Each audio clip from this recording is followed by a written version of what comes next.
जीव के लिए कीर्तन से जुड़ना एज कंपेयर टू सिमरन आसान बात है, सरल तरीका है जिससे हमारा कल्याण हो जाए।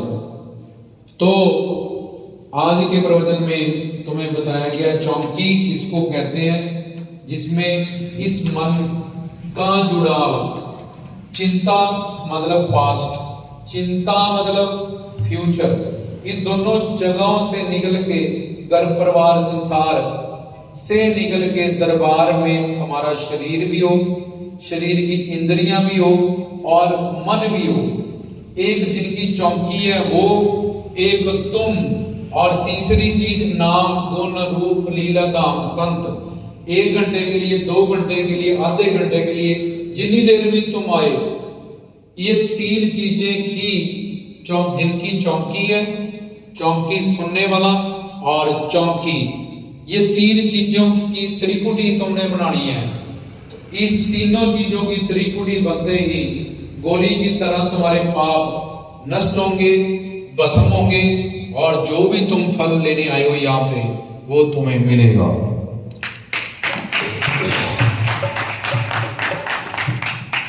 अब तुम्हारे पास तन मन धन 3 चीजें हैं, तो तीनों से जुड़ना है। अगर धन नहीं है, कोई सोर्स ऑफ इनकम नहीं है, कोई बात नहीं, तुम दान करो ना करो, तुम दान करने से आजाद हो, और जितनी तुम्हारी सोर्स ऑफ इनकम है उसके हिसाब से तुम्हें दसवंध दान करना है। क्योंकि धन, मन और तन ये तीनों का एक बराबर फल है कि यार मैं तन से सेवा नहीं कर पाया, कोई बात नहीं, मैंने 100 रुपया कमाया, मैं 10 रुपए गले में डाल दूं। तो एक बंदे ने बैठ के चौकी सुनी है, तुमने दसवंध दान किया। जब किसी ने तन से आके दरिया बिछाई, पानी पिलाया, डस्टिंग की, और किसी ने मन से आके सिमरन किया, गुरु की आज्ञा का पालन किया, या जो ज्ञान दिया गया उसको अपने जीवन में धारण किया, तीनों को एक बराबर फल है। अगर कोई धन पैसा यहाँ दान कर दे, लेकिन यहाँ तन से सेवादार ना हो, सेवा करने वाले, लंगर बनाने वाले, दरिया बिछाने वाले, वो पैसा एज इट इज यहाँ पे पड़ा रहेगा। इसलिए कोई तन से यहाँ सेवा कर दे, लेकिन मन से अगर यहाँ प्रवचन ही ना हो, मार्गदर्शन करने वाला गुरु ही ना हो, तो ये खानका या बारगाह या दरगाह, कीर्तन कर, सत्संग कर, तुमने दान किया एक धार्मिक स्थान पर, तो धार्मिक स्थान तभी है अगर वहां प्रवचन हो, कीर्तन हो, चौकी हो। तो इसलिए धन वाले का दान भी वही फल देता है जो तन वाले की सेवा देती है, जो मन वाले का सिमरन देता है वो मन। अगर भगवान ने तुम्हें तीनों दिए हैं, तो अब तुम्हारे पास गोल्डन अपॉर्चुनिटी है अपना काम बनाने की। तुमने पात्रता बनानी है कि मेरा ये काम हो जाए, और जितना तुम कर रहे हो, समझो तुम 15 मिनट आए चौकी में और तुमने 50 रुपए दान भी किए, और यहां बैठ के थोड़ी देर फरियाद भी की, पर इतनी देर से भी तुम्हारा काम नहीं बन रहा, तो ये समझना है कि जो मेरा काम है, इसके लिए जो रिक्वायरमेंट है तन मन धन की सेवा की, ये इनफ मतलब इतनी नहीं है जिससे मेरा काम बन जाए। पीर जी तो मुझे देने को तैयार है, गुरु तो मुझे देने को तैयार है, उन्होंने मुझे बीज दे दिया कि जा ले जा, लेकिन मैंने जहां पे बीज लगाया वो धरती बंजर थी, तो उस धरती को पहले फर्टाइल करूं। बीज तो ठीक मुझे मिल गया, लेकिन मेरी भूमि बंजर थी। अब मेरी भूमि भी ठीक थी, मैंने बीज भी ले लिया, लेकिन मुझे जो फल चाहिए था, किन्नू, संतरा, लंगाट, उसका मौसम ही नहीं था। तो बीज भी ठीक था और भूमि भी ठीक थी, लेकिन मौसम ठीक नहीं था, प्रकृति ने उसको सपोर्ट नहीं दिया। इसलिए गुरु भी ठीक हो, चेला भी ठीक हो, और वो बात भी माने, वो तो तो तन मन धन इन तीनों से बीज भी ठीक हो जाएगा, भूमि भी ठीक हो जाएगी और मौसम भी ठीक कर देंगे बाबा जी। आंख भी ठीक हो और बाहर लाइट भी जगी हो तब नजर आता है। लाइट जगी, आंखें बंद कर दो कुछ नजर नहीं आएगी, आंखें खुली रखो लाइट बंद कर दो नजर नहीं आएगी। इसलिए जो यहाँ बताया जाता है उसको माना जाए, पहले सुना जाए, समझा जाए और फिर माना जाए, तो बताने वाला भी सही हो और मानने वाला भी सही हो, तब चमत्कार होंगे वो साझे दरबार में। क्योंकि उसमें किस्मत नहीं आएगी, कृपा आएगी। तुमने मेहनत की, संसार में फेलियर हो गए, क्यों? किस्मत ठीक नहीं। तुमने की मेहनत दरबार में, अब किस्मत को बदलने वाला है दरबार, वो साझे दरबार की। पिराने पीर दस्त की, गौस पाक मीरा जो नई तकदीर लिखने वाले हैं, तो इस यहाँ आने से, तन से, मन से, धन से, सेवा करने से तुम्हारे घर में कोई एक्सीडेंट होने वाला है, पीर फकीर तुम्हारी रक्षा करेंगे। वही आज ऐसे होना है, इसको दरबार पे में ला लो किसी बहाने से। ये इतने 10,000 रुपया कमाता है, हमारे दरबार पे आता है सेवा, इसको बरकत दो। नहीं तो 10,000 कमाया, 20,000 डॉक्टर के पास लगा दिए, क्या फायदा हुआ? माइनस में चला गया। और वो जितनी कृपाएं करेंगे बता के नहीं करेंगे, क्योंकि उनको अपनी वाह वाही नहीं चाहिए, तारीफ नहीं चाहिए, बड़ा नहीं बनना उनको। उनसे तो जो जुड़ता है नीचो पूछ करे मेरा मोमिन। माँ अपने बेटे को सुनाती नहीं है, मैंने तुझे पाला, मैं तुझे दूध पिलाया। ऐसे ही वो यहाँ आने वालों पे गुप्त कृपाएं करते हैं। बहुत सारे किसी पे सामान्य कृपा करते हैं, ये बस तेल डालता है, 15 मिनट में बैठता है, चले जाता है।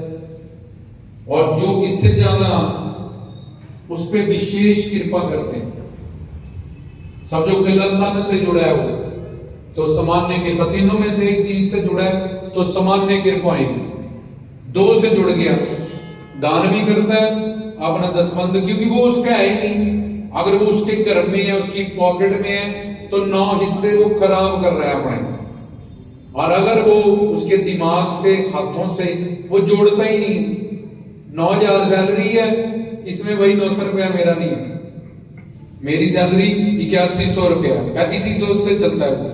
100 रुपया कमाया, ये 10 रुपये मेरे घर में सुख शांति प्रेम आनंद बरकत, मैं डॉक्टर से बचूं, नुकसान से बचूं, बीमारियों से बचूं, पीर फकीर साधु संत महात्मा मैं जहां जाता हूं मेरी रक्षा करें। मेरी प्राप्त जो मुझे चीजें हैं, मेरे 2 बच्चे हैं, मेरे पास कोठी है, मेरे पास कार है, ये प्राप्त चीजें हैं जो उनकी कृपा से, पहले मैं प्राप्त चीजों की रक्षा करूं। अप्राप्त तो भी मुझे पानी है कि 10,000 कमाता हूं, 20,000 हो जाए, आज मेरा काम ज्यादा चल जाए, ये तो मैंने भी पाना है। लेकिन जो प्राप्त चीजें हैं उसकी रक्षा पहले होगी, तभी तो आज गाड़ी लेकर एक्सीडेंट हो गया, क्या फायदा? ली तो सुख के लिए थी, सारा परिवार हॉस्पिटल में पड़ा, आज बच्चा बीमार हो रहा है, पैसा बहुत है, उसका ट्यूमर आ गया, उसको कैंसर आ गया, क्या करोगे तुम? तो प्राप्त चीजों की वो रक्षा करते हैं, अप्राप्त चीजों को देते हैं। बहुत जो तन से जुड़ा है, तीनों में से एक से जुड़ा है, उस पे सामान्य कृपा है। 2 से जुड़ गया, धन कमाता ही नहीं है, कोई बात नहीं बोले मैं कमाता ही नहीं, मेरे पास अब 2 बचे, मन और तन। तो मैंने हफ्ते में 1 दिन, रोज तो जाना नहीं, 1 दिन 2 दिन 1-2 घंटे की बात है, और इससे अगर जिंदगी के सारे सुख मिल सकते हैं, रहमत मिल सकती है, रक्षा मिल सकती है, गरीबी मिल सकती है, प्रेम मिल सकता है। एक मेरा परिवार है, 2-4 10 बंदों, और एक दरबार है बाबा जी, वहां डॉक्टर, इंजीनियर, वकील, जज सारे आते हैं। आज मैंने लाख रुपया इकट्ठा करना ही नहीं है, और अगर मेरा गुरु से प्रेम है, संगत से प्रेम है, वो 1 मिनट में इकट्ठा कर देगी, ले जा, क्योंकि मेरा रिश्ता है वहां पे, मैंने प्रेम रखा है वहां पे। आज मुसीबत पड़ी, सारी संगत साथ में खड़ी हो जाए, चाहे वो घर परिवार वाले खड़े हो जाए ना, और प्लस गुरु। वो एज ए फैमिली 10 बंदों की सपोर्ट क्या करेगी, 10,000 लोग मेरे साथ हैं।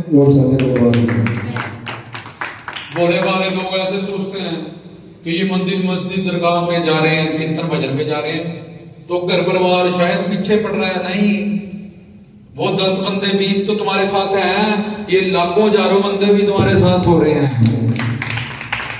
जब दुख आएगा तो घर परिवार रिश्तेदार हो तो स्वार्थी, जहां तुम खड़े वहां खड़े, लेकिन ये अगर तुम वहां जाते हो, जुड़े हो, बैठते हो तो तुम्हारी ढाल बन के, तुम्हारी ताकत बन के तुम्हारे नाल खड़े हो जाएंगे वो सांचे दरबार की।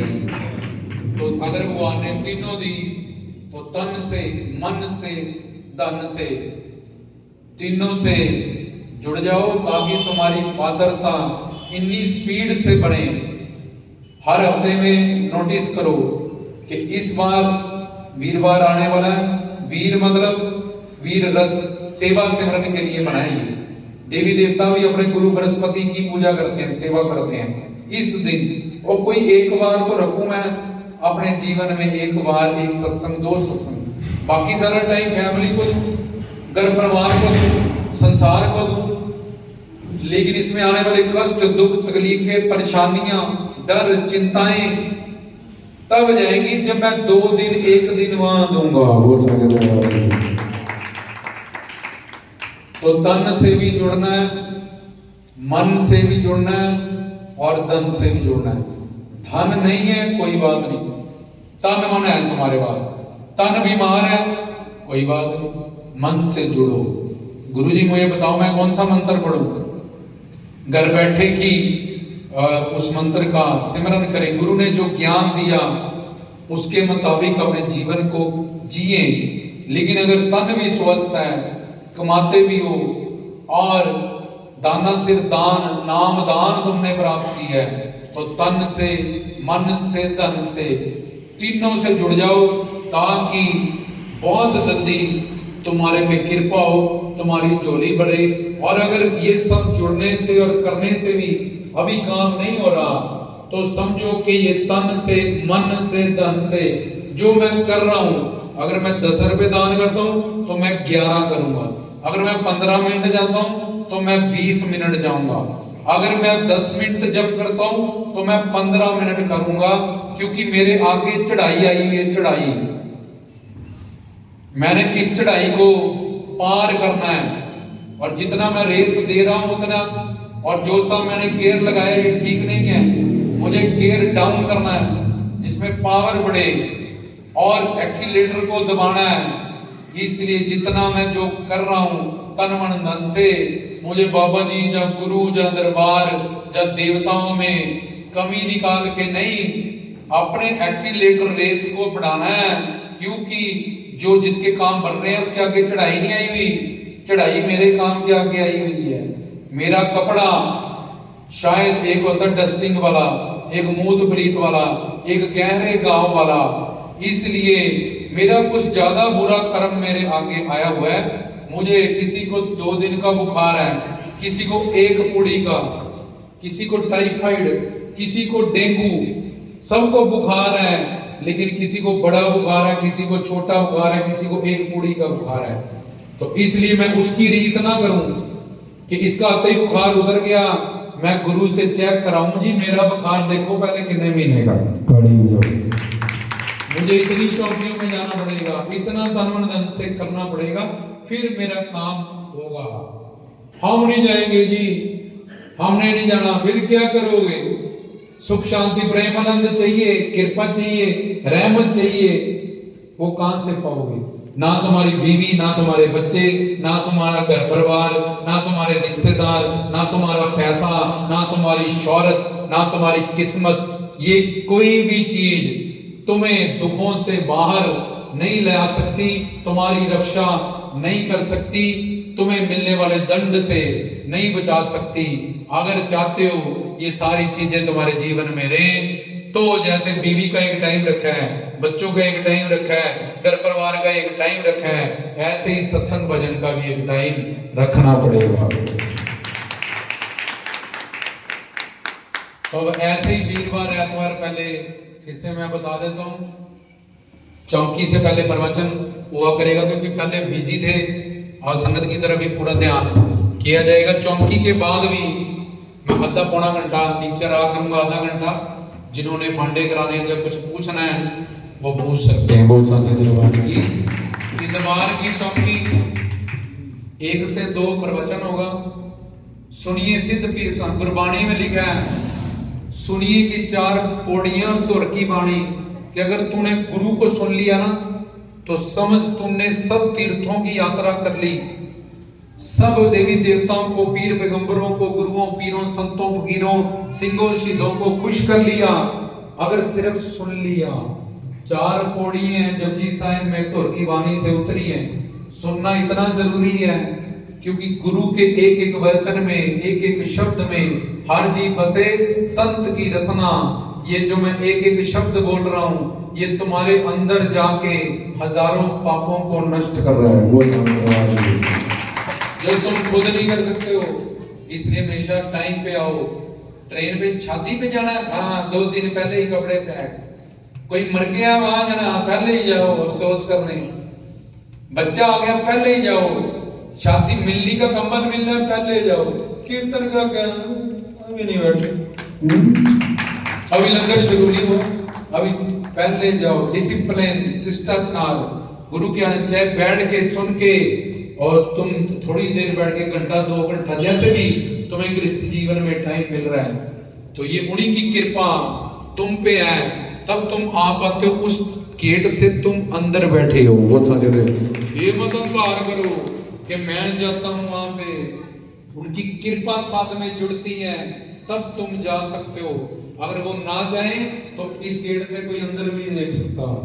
वो तुम्हें अपना मानते हैं, प्यार करते हैं, तुम्हें कुछ देना चाहते हैं, तुम्हारी रक्षा करना चाहते हैं, तुम्हारे घर में बरकत, रहमत, बिजनेस, तंदुरुस्ती, ये सब देना चाहते हैं, इसलिए तुम्हें बुलाते हैं। वो सामने दरबार की तुमने कुछ अच्छा किया है, अच्छे कर्म किए हैं, पुण्य किए हैं, अच्छी सोच है तुम्हारी, इसलिए तुम अंदर बैठे हो। आम बंदा गुरु को नहीं सुन सकता, ऐसे प्रवचन नहीं सुन सकता। वैसे वो डीजे पार्टियों में इधर उधर घूमना, थिएटरों में, ये सब कुछ कर सकता है, लेकिन ये वही कर सकता है जिसपे गुरु ने कृपा की हो। बहुत नहीं तो आता रुक जाएगा, वो आने लगा, हो काम याद आ गया, ये बस काल माया उसको घेर लेगी। मैंने जाना है, गुरुजी मुझे बुलाओ, मेरा कीर्तन भजन कभी बंद ना हो। आप ही की कृपा से सजे हम हैं, आपकी कृपा से ये सब कुछ हो रहा है, रहमत से हो रहा है। तो जब तुम एक नेक सोचते हो कदम, तो तभी हजारों शक्तियां तुम्हारी मदद करती है, तब तुम आ पाते हो। और अगर तुम पहले ही कोई कारण खड़ा कर लेते हो नहीं जाने का, तो ये काल माया तुम्हारे पाप आगे आ जाते हैं, तुम कभी नहीं आ सकते। और जिन दुखों में तुम पड़े हो, उनमें सारी जिंदगी तुम्हारी निकल जाएगी, कोई निवारण नहीं होगा, तुम्हारी प्रोग्रेस नहीं होगी, फिर सक्सेस नहीं होगा। क्योंकि जिन कर्मों के कारण तुम ये सजा पा रहे हो, वो कर्मों को नष्ट करने के लिए। बीमार हुआ तो डॉक्टर के पास गया, अनपढ़ था टीचर के पास गया, कोर्ट कचहरी हुई तो वकील के पास गया। तो अब दुख कटाना है तो गुरु के पास जाना पड़ेगा। दुकान चलानी है जाना पड़ेगा, बरकत जानी है जाना पड़ेगा, घर में सुख शांति चाहिए जाना पड़ेगा। क्योंकि आत्मा का, रूह का डॉक्टर है, मन का डॉक्टर है। जिसका मन तंदुरुस्त होता है उसको तन को भी कोई बीमारी नहीं होती। वो सब रोगों की औषध नाम, जो नाम सुनता है, कीर्तन सुनता है, भक्त जना के मन विश्राम। दुख पंजनी तेरा नाम, गुरु को जो सुनता है उसके शारीरिक कष्ट और बीमारियां भी धीरे धीरे नष्ट होने लगती है, और शारीरिक और मानसिक चिंताएं, परेशानियां, दुख, तकलीफें मिटने लगती हैं। एतवार की चौकी 1 से 2 प्रवचन और 2 से 4, 4:15 तक बाबा जी की आरती होगी। बार बार तुम्हें बताया जाएगा, अनाउंस किया जा रहा है, ताकि कोई ये ना बहाना लगाए ठंड बड़ी है, 6 बजे अंधेरा हो रहा है जी। तो संगत की सुविधाओं को और दरबार से जुड़ी हमारी माताएं, बहनें, बहू बेटियां, सबको टाइम पे हिफाजत से अपने अपने घर लोग पहुंचे, ये भी हमारा फर्ज है। इतवार की चौकी 1 बजे से प्रवचन और 4 बजे तक चौकी, उसमें ही प्रवचन और वो चौकी हुआ करेगी। और वीरवार की चौकी 7 बजे से 9:30 बजे तक। वो सांचे दरबार की